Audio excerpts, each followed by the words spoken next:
Assalamualaikum warahmatullahi wabarakatuh. Alhamdulillah wa kafa. Wassalatu wassalamu ala nabiyillahil mustafa wa ala alihi wa sahbihi wa man sar ala nahjihi wa ihtada bihadihi wa istanna bisunnati ila yaumiddin, amma ba'du. Muslimin dan muslimat para penonton sekalian, kita masih lagi perbincangan kita dalam kitab Al-Alamul Akhir, Alam Akhirat. Dalam perbincangan kita pada kali ini, kita berbincang tentang perkara-perkara yang ajaib, iaitu di bawah tajuk Makhluqatun la tafna. Makhluk-makhluk yang dicipta oleh Allah Ta'ala tidak rusak waktu berlakunya kiamat. Waktu berlakunya kiamat, kan alam ini rusak, makhluk-makhluk yang bernyawa semuanya mati. Ada 8 makhluk ciptaan Allah Ta'ala ini qabilun. Boleh rusak, boleh binasa. Tapi Allah SWT tidak binasakan dia. Tidak rusakkan dia sebagaimana yang telah dinukilkan dalam kitab-kitab Ahlus Sunnah. Allah Subhanahu wa taala hayyun la yamut. Sifat dia al-hayyu al-qayyum. Dalam ayatul kursi yang kita baca, sifat Allah SWT al-hayyu, yang hidup selama-lamanya, al-qayyum, yang maha berkuasa, menyusun, mentadbir alam ini, Masya Allah, tabarakallah. Maka semua benda akan binasa, illa wajhah. Semua kerajaan akan hilang di atas dunia ini, kecuali kerajaan Allah Azza wa Jalla. Sebagaimana firman Allah Ta'ala dalam surah Ar-Rahman ayat 26 dan 27. A'udzu billahi minasyaitonir rajim. Kullu man 'alaiha fan wa yabqa wajhu rabbika dzul jalali wal ikram. Kullu man 'alaiha fan. Semua perkara yang ada atas dunia ini fan, akan rusak binasa. Wa yabqa wajhu rabbika dzul jalali wal ikram, yang tinggalnya wajhu rabbika, iaitu Allah Azza wa Jalla, dzul jalali wal ikram, yang mempunyai kemuliaan, keagungan yang tidak akan binasa dan tidak akan rusak. Jadi dalam ayat ini Allah Ta'ala semua perkara fan. Awana fan, rusak binasa. Maka dengan kuasa Allah Azza wa Jalla, dia telah memilih 8 perkara yang kekal, tidak binasa dan tidak rusak sebagaimana perkara-perkara yang lain. Kan? Itu yang dikira telah disenaraikan oleh para ulama. Contohnya Al-Imam Suyuti rahimahullah ta'ala, dia sebut di dalam satu rangkap 2 bait syair. Tanda tuan-tuan. Kata dia, samaniyatun hukmul baqa'i ya'ummuha minal khalqi wal baqunu fi hayzil adam. Hiyal arshu wal kursiyu narun wa jannatun wa ajbun wa arwahun kadzal lauhu wal qalam. Di dalam bait ini dikata samaniyatun, ada 8 makhluk ini hukmul baqa ta'ummuha. Maknanya Allah Ta'ala kekalkan dia, tidak hancur sebagaimana binasanya makhluk-makhluk yang lain dari kalangan makhluk. Wal baqun fi hayzil adam. Yang lain-lain itu kira sudah adam, sudah tidak ada. Matahari, bulan, bintang hancur, runtuh habis. Langit-langit terbelah runtuh, bintang-bintang bertaburan, kan? Apa dia 8 itu? Tanda. Hiyal arsyu, al-arash. Wal kursiyu, kursi. Narun, neraka. Wa jannatun, syurga. Wa ajbun, dipanggil ajbuz zanab, tulang sulbi, ekor manusia tu, ujung tulang tu. Wa arwahun, yang keenam, ruh. Kaza al-lauhu, lauh, Lauh Mahfuz wal qalam, dan qalam, penulis pencatat segala perkara yang telah ditetapkan oleh Allah Azza wa Jalla. Jadi ada 8 perkara yang tidak fana, yang tidak binasa. Namun begitu mereka makhluk. Dia boleh binasa bila-bila saja dengan izin Allah Ta'ala, dan dia boleh kekal dengan ketetapan Allah Azza wa Jalla. Baik itu dia panggil, tadi dalam ayat Tuhan kata, kullu man 'alaiha fan, semua benda atas dunia ini binasa. Maka kata di para ulama, yang 8 ini dia panggil istisna minal fana, yang dikecualikan, Maka apakah dia 8 itu? Yang pertama, saya ikut dalam senarai kita ni. Kalau senarai syair tadi, dia mula dengan arash dulu kan. Kita ambil dari sini. Yang pertama, dia panggil ajbuz zanab. Ajbuz zanab ni, orang panggil tulang sulbi. Kalau tuan-tuan tengok dalam kitab ni, ada gambar. Ini menarik kitab ni. Nampak tak gambar ni? Syuf. Nampak? Ni. Tulang sulbi kita ni, kan? Tulang sulbi kita tu, ekor dia tu bujung sekali. Duduk ujung manusia. Itu dia panggil ajbuz zanab. Ekor. Kalau kita kata tulang ekor kita, kan? Daripada tulang belakang kita tu sampai ujung sekali, dia panggil ajbuz zanab, orang panggil tulang sulbi. Dinamakan dengan us. Ada juga bahasa Arab panggil us. Tubuh manusia ni akan dimakan oleh tanah semuanya, hancur lebur. Tulang-tulang kita jadi repuk semua kecuali ajbuz zanab. Ajbuz zanab ni dia tak hancur, tidak dibinasa, bahkan kalaulah dibakar tidak hangus. Kalau daripada zaman Nabi Adam AS dulu, berapa lama dia sudah berada dalam bumi, tapi ajbuz zanab itu benih dia.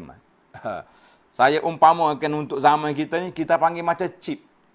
Kan? Telefon kita rusak, kalau chip dia tak rusak, maklumat boleh ambil balik. Masuk telefon lain dia balik. Kan? Jadi ajbuz zanab ni, dia macam benih dia, bila pada waktu kiamat datang balik, lepas pada bangkit semua manusia, mana dia tumbuh balik. Jadi orang semula. Masya Allah, tabarakallah. Itu yang pertama. Dalam hadis Nabi SAW, Nabi kata, kullu ibn Adam ya'kuluhu turab. Semua tubuh anak Adam itu dimakan oleh tanah, illa ajbuz zanab. Kecuali tulang sulbi tadi. Minhu khuliqa wa fihi yurakkab. Daripada inilah terciptanya makhluk, kan? Dan pada atas tulang itu balik, yurakkab, disusun balik tubuh manusia. Hadis ini dikeluar oleh Imam Muslim. Kita kata Masya Allah. Jadi adalah kalau kita tengok dalam kitab Hayatul I'jazil Ilmi, mereka buat kajian dengan tulang ni, dengan tulang ajbuz zanab ni, telah dibuat kajian, kata dibakar pun tak hangus dan macam-macam cerita. Yang pentingnya itu kuasa Allah Azza wa Jalla. Allah Ta'ala buat sebagai menjadi benih kepada manusia untuk dibangkitkan semula. Masya Allah. Dalam hadis ni, Nabi kata semua tubuh manusia dimakan oleh tanah, itu biasalah. Kan? Tetapi ada juga yang tidak dimakan oleh tanah. Tubuh para anbiya alaihimussalatu wassalam tidak dimakan oleh tanah. Kan? Dan syuhada. Dan ada juga beberapa orang yang kita mana, ini di mimbabil ghalib. Taghlib, biasanya manusia ni hancur. Letak dalam bumi, hancur. Yang kedua, al-arwah, ruh manusia. Ruh yang sudah keluar daripada tubuh. Biasanya bila kita kata ruh, dia akan duduk dengan jasad. Bila ada tubuh, ruh duduk dalam tu, maka hiduplah orang tu. Kan? Bila ruh sudah berpisah, maka matilah tubuh. Ruh pun naik ke langit. Kita dah bincang dalam siri-siri yang lepas. Para jemaah boleh tengok balik dalam siri kita yang lepas. Ruh tu naik ke langit. Kalau dia baik, futihat lahu abwabus sama, dibuka pintu langit dan disambut. Kalau roh tu tak baik, al-khabithah, pada waktu itu pintu langit tertutup dan ruhnya, dua-dua ruh itu dihantar balik kepada jasad. Maka ruh tidak rusak, tidak binasa, sebagaimana Nabi kita sallallahu alaihi wasallam telah bersabda tentang ruh para syuhada. Nabi kata arwahuhum fi jawfi tayrin khudrin laha qanadil mu'allaqatun bil arsy tasrahu minal jannati haitsu sya. Mana ruh orang mati syahid duduk dalam burung yang hijau, dia punya sarang dia duduk tergantung di aras, dia boleh terbang sana sini bebas bergerak ke mana-mana. Amma ruhul mukmin, ruh orang beriman, maka ruh orang mati syahid tadi riwayatnya daripada Imam Muslim. Adapun ruh orang beriman, innama nasamatul mu'min ta'irun. Ruh orang mukmin jadi burung yang duduk di atas pokok-pokok dalam syurga, sehingga Allah SWT hantar balik ruh tu ke jasad dia pada hari kiamat. Hadis ini dikeluar oleh Nasa'i dengan sanad yang sahih. Mana ruh ni sudah dia berpindah dah ke alam lain lepas pada berpisah dengan jasad, dan dia tunggu di sana, dia pun tidak mati. Masya Allah, tabarakallah. Yang ketiga, al-jannah. Al-jannatu wan nar. Syurga telah diciptakan oleh Allah Azza wa Jalla. Sekarang sudah ada. Sebagaimana kata tadi, ulama Ahlus Sunnah mengatakan al-jannatu wan nar makhluqatan, sudah diciptakan oleh Allah Azza wa Jalla. Jadi syurga ni tidak melalui proses binasa pada hari kiamat lepas tu dicipta balik, tidak. Dia pakai kekal gitu, tunggu orang dia nak masuk, orang yang bertuah, orang yang beriman pergi sampai ke syurga, orang yang celaka wal iazubillah pergi ke neraka. Maka wahuma baqiyatan la tafniyan, dua makhluk ini kekal tidak rusak. Sebagaimana firman Allah Taala, khalidina fiha abada. Mereka kekal dalamnya selama-lama. Surah An-Nisa ayat 57 dan banyak lagi lah ayat-ayat lain. Yang keempat, makhluk yang tak berusak, tak binasa juga, nama dia Al-Arsh. Arash. Arash tak rusak. Arash Allah Azza wa Jalla, yang kita selalu sebut tentang Arash kan, Arash, Arshur Rahman. Tahta zilali Arshur Rahman, orang-orang yang layak duduk di bawah bayangan Arash pada hari kiamat. 7 golongan contohnya kan. Dan Allah Ta'ala sebut dalam Quran tentang Arash, ada sab'atu mawadhi', 7 tempat daripada Quran. Di antaranya Allah kata Ar-Rahmanu 'alal 'arsy istawa, surah Taha. Thumma istawa 'alal 'arsy, suratul A'raf ayat 54. Jadi katanya zakarallahu ta'ala istiwa'ahu 'alaihi. Allah Ta'ala sebut 7 tempat, 7 kali dalam Quran. Maka arah itu adalah merupakan antara makhluk yang awal. Allah SWT cipta dia lil baqa' la lil fana'. Maka dia tidak melalui proses kerusakan apabila berlakunya ditiupnya sangkakala ataupun ditiupnya serunai pada hari kiamat. Masya Allah. Yang kelima yang tak binasa juga, tak rusak, iaitulah kursi. Allah Ta'ala sebut dalam ayatul kursi, wasi'a kursiyuhus samawati wal ard. Kursi itu seluas langit dan bumi. Yang kita dah bincang dalam kitab tafsir, bagaimana keadaan kursi. Nak banding kursi dengan aras, seperti orang ambil duit seling campur atas padang. Begitulah bandingan dia. Kursi nak banding dengan aras. Masya Allah, tabarakallah. Yang keenam yang tak rusak, al-hurul 'ain, bidadari. Wahunna nisa'ul jannah. Perempuan-perempuan yang ahli syurga, dalam syurga yang telah diciptakan oleh Allah Azza wa Jalla. Kan? Lepas itulah ada dalam hadis Nabi sallallahu alaihi wasallam, bidadari dia tengok kepada kerenah isteri manusia atas dunia ni. Bila isteri ni buat tak baik ke suami, tak layan dengan baik, ataupun marah-marah ya, beke-beke ke suami, bidadari jenguk, dia tengok, makcik dia tu, janganlah buat nanya dengan dia. Masya Allah, tak lama lagi dia akan ke sini. Maknanya bila mati suamimu, dia pergi ke syurga. Kalau orang beriman lah, ruh dia sampai ke sana. Masya Allah. Jadi al-hurun 'ain yang telah diciptakan itu tidak mati. Maka tunggu terus saat bertemu dalam syurga nanti insya-Allah. Yang ketujuh, al-lauh. Dia panggil lauhul mahfuz. Iaitulah Allah Ta'ala tulis segala takdirul ibad. Perjalanan hidup makhluk ni, alam ini ditulis di lauhul mahfuz. Jadi lauhul mahfuz ini baqin la tafna, kekal dan tidak rusak. Yang ke-8, al-qalamu. Allah Ta'ala ciptakan qalam. Awwalu ma khalaqallahu al-qalam. Tuhan cipta qalam. Kita dah bahas dulu siapa dulu, qalam dulu, ke aras dulu kan. Panjang dah cerita, biar. Yang pentingnya, qalam ini di antara makhluk yang tidak rusak. Itulah. Tadi saya dah baca, siapa dia boleh ulang balik syair ni, hebat. Coba kata. Zamaniyatun hukmul baqa'i ya'ummuha minal khalqi wal baquna fi hayzil adam. Hiyal arsy wal kursiyyu narun wa jannatun wa ajbun wa arwahun kadzal lauhu wal qalam. 8 benda ni, arasy, kursi, syurga, neraka, ajbuz zanab, ekor sulbi, ruh, lauh mahfuz dan qalam. Alhamdulillah, Allah Ta'ala yang maha berkuasa, dia menciptakan makhluk dia, dan ada makhluk-makhluk yang tidak rusak. Masya Allah, tabarakallah. Baiklah, tamatlah kita perbincangan tajuk kita yang pertama, 8 perkara yang tidak rusak.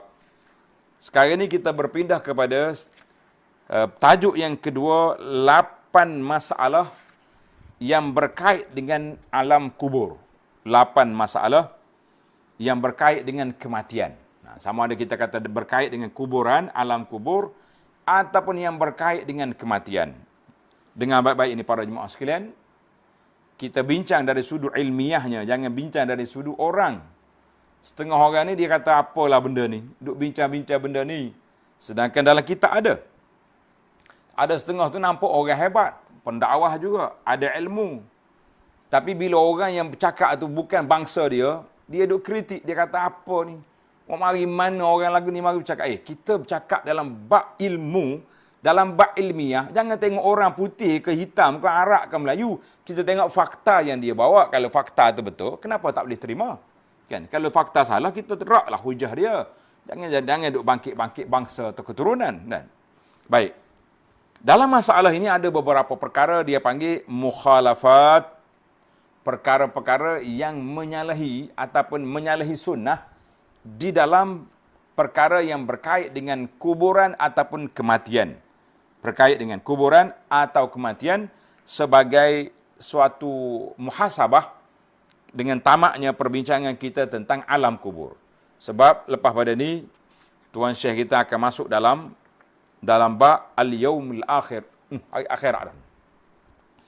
Baik, sebagai menasihat atau peringatan kepada para jemaah sekalian, untuk kita tengok kepada sunnah Nabi SAW, kita semak 8 masalah yang ada di sini. Yang pertama, azab kubur ataupun nikmat kubur umur ghaibiyah.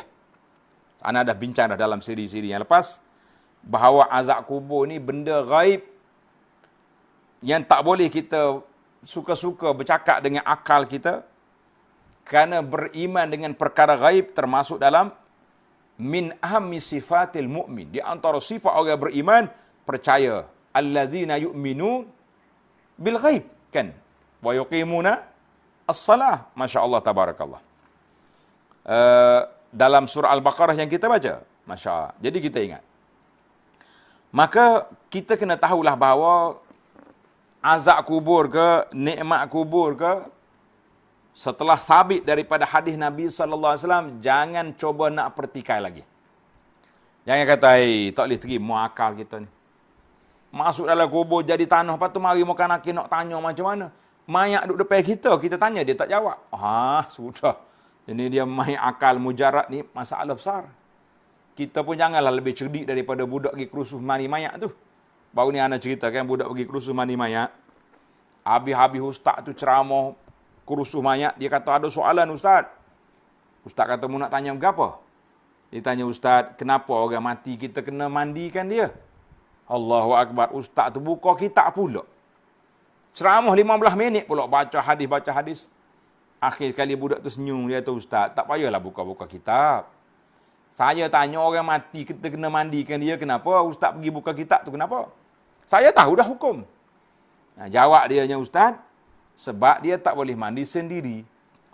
Itu dia panggil jawapan lawyer buruk. Maka kita para jemaah sekalian, di dalam masalah benda-benda gaib, jangan pandai-pandai kita buat kecuali melalui jalan wahyu yang disampaikan oleh Nabi SAW melalui sunnah-sunnah yang sabitah, yang sahih, ataupun melalui Al-Quran Al-Karim yang ditafsirkan oleh para ulama yang mu'tabar, maka itu jalan kita. Nak suka-suka sendiri, jangan. Jangan duk pandai-pandai kita buat. Sebab itulah saya kata, masalah-masalah ghaibiyat, masalah ilmiah, tak boleh kita main bangsa keturunan ataupun orang tua orang ni, yang kita naknya ada tak kitab depan kita yang untuk kita bahas, untuk kita perbincang, untuk kita bermuzakarah. InsyaAllah. Isu yang kedua, dalam masalah kematian. Minal muharramat, di antara benda-benda haram yang berlaku kepada sebahagian manusia. Ada di kalangan mereka laki-laki, tapi ramainya yang berlaku kepada perempuan, iaitulah dia panggil al-awil, wan-niyahah, was-surah. Bila melaku kematian, ada orang yang bertempik. Oi, mati dah lah orang yang aku sayang. Oi, koyok tarik rambut, koyok baju, campak, benda-benda berlaku. Sebenarnya, benda ni asalnya dibuat oleh puak-puak jahiliah. Bila orang yang keluarga dia mati, mereka bertempik. Mereka meraung, meratap. Tapi, biasalah, adat-adat ni, adat-adat buruk yang dibuat oleh orang-orang yang bukan Islam ni, biasanya dia melarat. Pergi juga kepada orang Islam, lepas daripada mereka masuk Islam, mungkin kebiasaan mereka sebelum masuk Islam dulu, terbawa-bawa lepas daripada mereka jadi Islam. Sebahagiannya. Kerana itu, di awal Islam, Nabi kita SAW larang orang pergi ziarah kubur.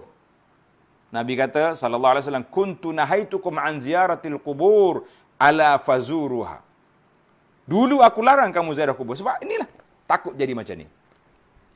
Maka sabda Nabi SAW, laisa minna man darabal khudud, wa syaqqal juyub, wa da'a bida'wal jahiliyah.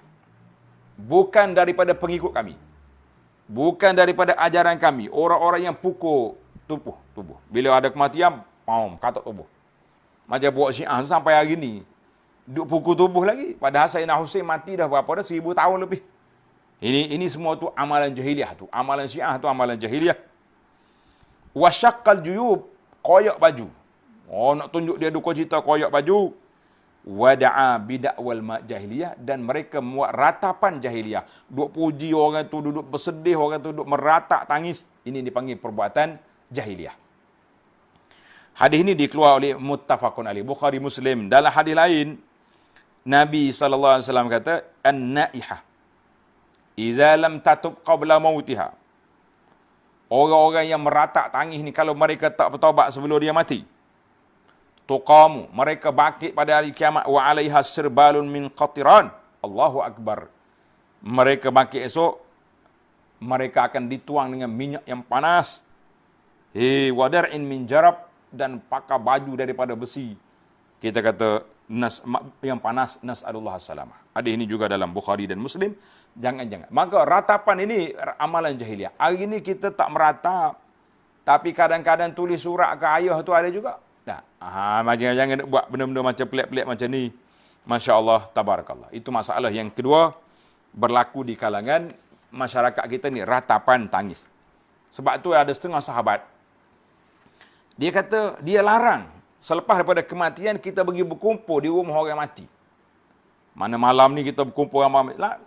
Dia kata, kunna na'udu lijtima' indal mayyit minan niyahah. Itu kata asar daripada sahabat. Kami dulu, zaman dulu, kami menganggap orang yang berkumpul di rumah orang mati selepas daripada kematian itu, lepas ke bumi dah lah. Masa nak ke bumi, tak apalah, mari kumpul. Kita nak salat jenazah, nak uruskan. Minan niyahah, termasuk dalam niyahah. Maknanya, ada naz'ah di situ. Jadi, jangan kita duk buat. Masalah yang ketiga, masalah ziarah kubur. Ziarah kubur di antara perkara yang disyariatkan dalam Islam. Nabi kata, ala fazuruha. Hendaklah kamu pergi ziarah kubur, fa innaha tuzakkirul akhirah. Karena ziarah kubur ini boleh mengingatkan kamu kepada kematian, wa tuzahid fid dunya, yang menyebabkan kita jadi zuhud dalam dunia. Jadi zuhud dalam dunia sebab apa? Sebab kita bila kita ingat kemati, kita pun hilanglah di kita punya sifat tamak pada dunia tu, kan? Ana dah sebut dah berapa kali dah sebut. Beza di antara takut mati dengan ingat kemati. Takut mati tu semua orang takut belaka. Tapi orang ingat kemati berapa ramai? Jadi kita nak tujuan ziarah kubur asalnya untuk kita pergi ambil manfaatnya, kita ambil iktibar daripada kematian. Dan juga di antara lagi faedah kita pergi ziarah kubur untuk apa? Iaitulah untuk kita berdoa kepada siapa? Kepada orang dalam kubur. Kita pergi, kita doakan, Allahumma ufir lahu, Allahumma arhamhu, Allahumma ja'al qabrahu raudatan min riyadil jannah. Tapi masalah hari ini ada sudah jadi terbalik. Sebahagian orang pergi ke kubur, bukan pergi doa untuk ahli kubur, dia pergi doa minta dengan orang ahli kubur. Ini kata ni berat. Dia panggil istighasah bil amwat. Pergi duk minta dengan orang mati. Kita kata ini bermasalah. Baru ni ana sempat pergi melawat satu tempat, orang panggil Pulau Besar. Kalau tahu tempat ni tahulah kat mana. Naik bot kita pergi. Siapa-siapa ramai orang masuk, masya-Allah, bah mari. Kubur pun besar-besar kubur. Tak tahulah saiz mari mana dia punya manusia besar tu. Ada orang Islam duduk situ. Macam-macam duk baca. Kita tanya, buat apa ni? Mari minta pertolongan dengan tok ayah. Sebab apa? Anak dia ni sakit daripada kecil lagi tak sembuh-sembuh. Kita kata, ya Rabbi, kenapa mari minta dengan dia? Dia sudah mati. Anak awak sakit. Tok ayah ni sudah mati. Kita kata, Masya Allah, Tabarakallah. Minta dengan Rabb. Minta dengan Tuhan. Bukan minta dengan ni. Orang kata kubur ni power. Habis cerita. Saya berjalan tengok, mari orang Hindu. India. Saya tanya dia. Kata, you mari buat apa sini? Dia kata, Haji, very power this. Dia tengok orang putih. Dia kata, power gila, dia kata ni. Tok ayah dalam kubur ni. Kata, mana kau tahu? Dia ni Melayu. Engkau India. Dia kata, tak ada resih dalam masalah ni. Makna orang India, Hindu, sama juga. Perbuatan dia percaya kepada orang mati. Ni dalam kubur ni boleh beri pertolongan. Dia mari dengan bah datang. Kata hebat juga rupanya. Jadi hati-hati tuan-tuan, jangan kita jadi macam puak dia. Maka masalahnya kita pergi ziarah kubur untuk ingat kemati, bukan pergi minta dengan orang mati. Kena berbezalah dalam masalah ni kan. Allahu Akbar. Jadi pergi duk minta dengan orang mati, bukan pergi berdoa kepada orang mati. Kita pergi ziarah kubur ayah kita, pergi ziarah kubur keluarga-keluarga kita untuk apa? Untuk iktibar bahawa mereka ni sudah mati. Dan jangan sekali-kali meletakkan hari-hari tertentu untuk ziarah kubur. Jangan. Kalau hari ni kena pergi ziarah kubur sebab gini-gini. Kan ada orang duk sebar dalam video ke dalam kertas tulisan, pada saat sekian roh mayat ni duk tunggu atas kubur, anak cucu mari ke tidak. Kita kata semua tu la ma anzalallahu biha min sultan, tidak ada dalam sunnah. Nabi kita suruh pergi ke kubur, ziarah kubur untuk mengambil pengajaran, ambil iktibar, dan juga kita juga memberi manfaat kepada orang mati dengan kita berdoa untuk mereka. Jadi biar berpada-padalah para jemaah sekalian. Dalam Islam ni sudah ada, kan? Orang kita tanya dalam bab kematian ada ke tidak sunnah yang diajar oleh Nabi? Jawabnya sallallahu alaihi wasallam sudah tinggal semua kepada kita. Tapi kalau kita pergi buat benda-benda yang tidak diajar, maka kita telah membuat satu perkara di luar daripada ajaran agama yang ditinggalkan oleh Rasulullah sallallahu alaihi wasallam. Masalah yang keempat, minal mukhalafat fil janaiz. Di antara perkara-perkara yang menjadi kesalahan ataupun bercanggah dengan sunnah Nabi dalam bab kematian ini, iaitu bila pergi ziarah kubur, bawa bunga. Bawa bunga pergi paca atas kubur. Kita kata Masya Allah, Tabarakallah.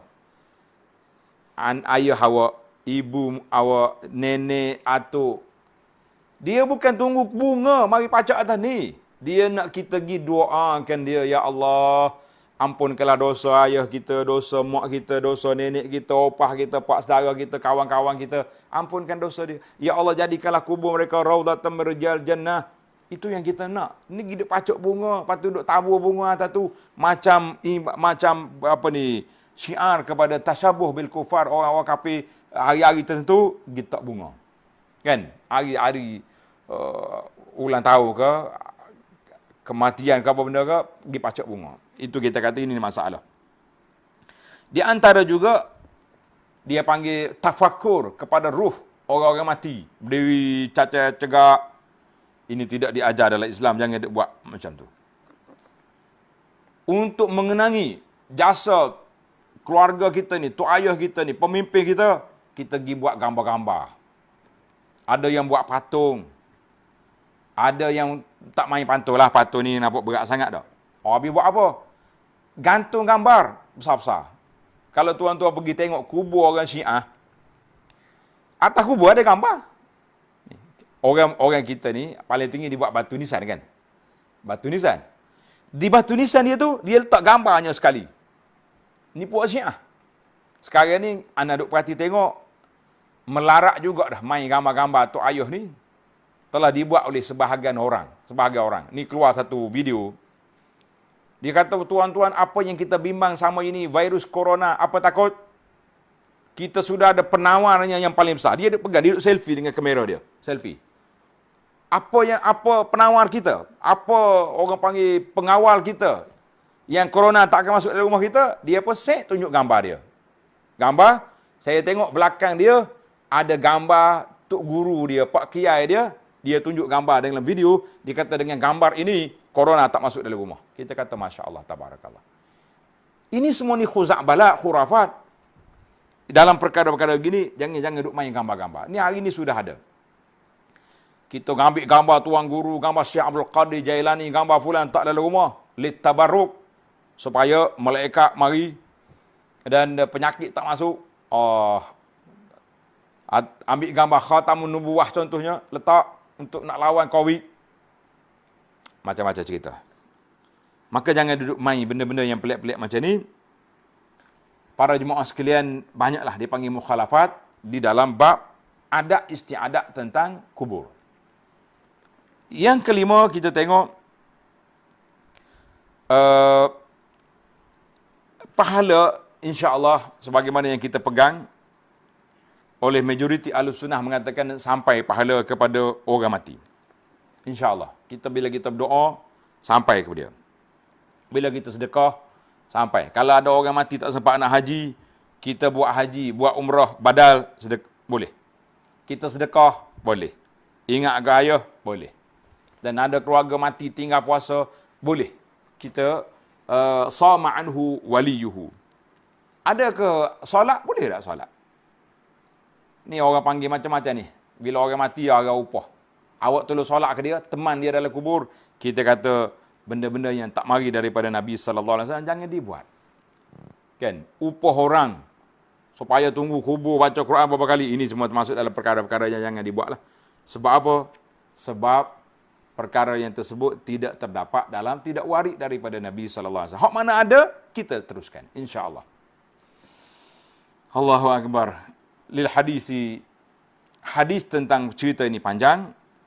Kalau tuan-tuan nak, boleh tengok dalam kuliah saya tentang dalam fiqh mazhab Syafi'i. Dalam fiqh mazhab Syafi'i, nama kitab dia Al-Fiqhul Manhaji. Dalam fiqh manhaji, dia telah keluar satu senarai, dia panggil Bid'ul Janaiz. Perkara-perkara yang bid'ah yang berkait dengan pengurusan jenazah. Banyak dalam tu senarai. Kalau tak nak baca pun tengok dalam, tulis, cari fiqh manhaji di akhir kitab, iaitulah tentang perkara-perkara pengurusan jenazah. Alhamdulillah saya dah baca, dan sebagai tanggungjawab kita baca kitab. Para jemaah nak terima ke tak nak terima, itu terpulang masing-masing. Yang penting tanggungjawab kita kena selesaikan. Masalah yang keenam, sebelum pembahagian pusaka. Kita ni bila mati keluarga ni, kira nak bagi pusaka. Tak. Sari dua ni pula cerdik pula tu. Oh, ini harta pencarian ni. Harta pencarian. Isteri tu dia tahu dah kalau tidak pencarian dia boleh 1/8 je faraid. Nak cari hukum harta pencarian supaya boleh bagi 2 harta suami tu. Setengah ambil ke dia, setengah lagi jadi pusaka. Kita kata nak jadi harta pencarian, tengok dulu apa kategori awak. Kalau setakat jadi suri rumah duduk sekali tak pencarian. Suami dah tanggung makan daripada awal lagi. Kalau tidak, tak ada lah harta 1/8 bagi wanita isteri tu. Maka sebelum bagi harta pusaka, dia panggil ada 3 lagi perkara yang kita kena selesaikan. Tanda tuan-tuan. Isu ni isu yang berulang apabila berlaku kematian. Yang pertama, dia panggil mu'natut tajhiz, belanja pengebumian. Itu kita kena ambil daripada harta mayat. Orang ni mati, kita boleh ambil duit dia untuk beli kain kafan. Untuk belanja orang gali kubur, kalau tak ada NGO free, kita bayar. Tak ada masalah, 200, 300, 400. Moga orang tu pun tinggal kerja, dia main gali kubur kita, kan? Belanja, contohnya, kubur jauh, terpaksa kena angkat dengan kereta. Sewa kereta boleh. Tapi dia tak termasuk dalam belanja upah orang solat jenazah. Solat jenazah itu fardu kifayah. Ada tu imam seorang solat, lepas dah. Jadi kita hari ni masing-masing duduk sibuk dengan benda-benda macam ni. Selesai daripada mu'natut tajhiz, kita berpindah kepada yang kedua, iaitu selesaikan tuqda ad-duyun. Bayar semua hutang si mati. Si mati ada hutang, bayar. Yang ketiga, al-wasiyah. Adakah dia berwasiat ataupun tidak? Kalau dia berwasiat, tengok. Wasiat dia tak boleh lebih daripada 1/3 keseluruhan harta setelah ditolak tadi. Kalau lebih, kita terpaksa kena ambil kebenaran daripada anak-anak penerima pusaka. Selesai 3 perkara. Mu'natut tajhiz. Tuqda ad-duyun, hutang mayat sudah dibayar. Wasiat sudah ditunaikan. Barulah qismatut tarikah. Yang keempat, barulah dibagi pusaka. Ini ada orang tanya soalan, dia kata, ada anak-anak dia ni buta dengan ayah. Orang ni 20,000, orang ni 8,000, orang ni 10,000. Tak. Adakah hutang tu dikira hutang ke jadi pusaka? Kita kata jadi pusaka. Sebab kita berhutang. Bila kita minta dengan ayah, kalau minta penuh. Ayah, saya nak duit 10,000. Kalau ayah nak bagi. Tapi kalau kau minta berhutang, mana fi zimmatika. Hutang itu tanggungjawab awak, kena bayar balik. Jadi kita bayar balik, kemudian catukan duit yang ada, tengok pesaka dapat berapa, tolaklah. Hutang awak tadi 20,000, tolak. Dia boleh terima 5,000 ya contohnya. Nasib. Itu, baiklah para jemaah sekalian. Nafsul mu'min mu'allaqatun bidainihi hatta yuqda anhu. Jiwa orang mukmin itu tergantung dengan hutang dia sehingga ditunaikan hutang. Masya Allah, hadis ini dikeluarkan oleh Imam Ahmad. Masalah yang ketujuh, masalah iaitulah pelanggaran yang dibuat oleh sebahagian orang di kubur. Ni kalau kita tengok ni, tadi pergi minta ke kubur, ada yang pergi pula tawaf kubur dan macam-macam. Kita kata ini di antara perkara musibah yang berlaku. Maka jangan sekali kita terikut-ikut dengan perbuatan orang-orang itu. Karena itulah kalau kita tengok kubur Nabi, pagar dia kuat. Nabi SAW pernah berdoa, Allahumma la taj'al qabri 'idan wa la taj'al qabri wathanan yu'bad. Kan doa Nabi, jangan jadikan kubur aku tu seperti berhala yang disembah. Jadi alhamdulillah dengan pagar ada, dengan kawalan, tak ada. Cuba bayangkan kalau kubur Nabi duduk tengah-tengah. Apa jadi?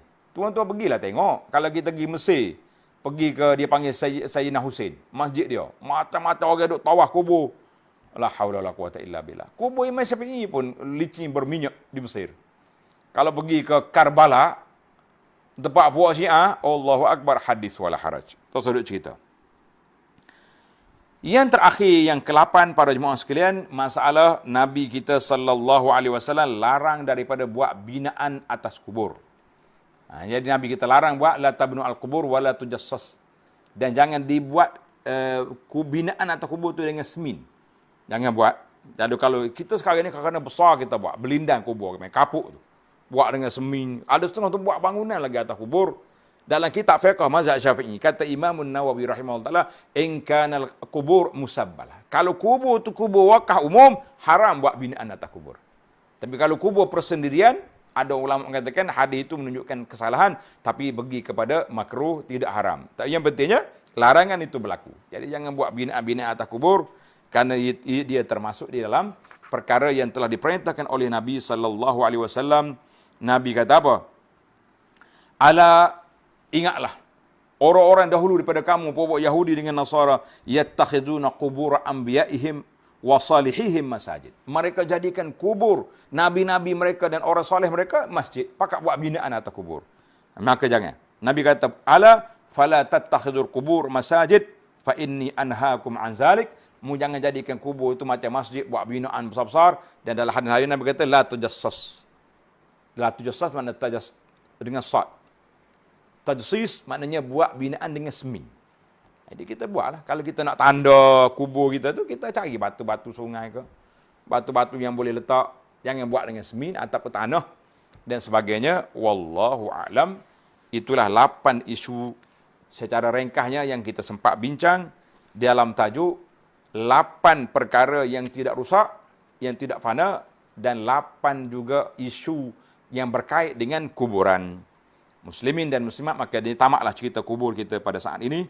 InsyaAllah dalam siri yang akan datang kita akan masuk kepada Al-Yaumul Akhir, pengembaraan hari akhirat, bermula dengan berlakunya kiamat. InsyaAllah. Subhanakallahumma wa bihamdika, ashhadu an la ilaha illa anta, astaghfiruka wa atubu ilaih, wa sallallahu ala nabiyyina Muhammadin wa ala alihi wa sahbihi ajma'in, walhamdulillahi rabbil alamin.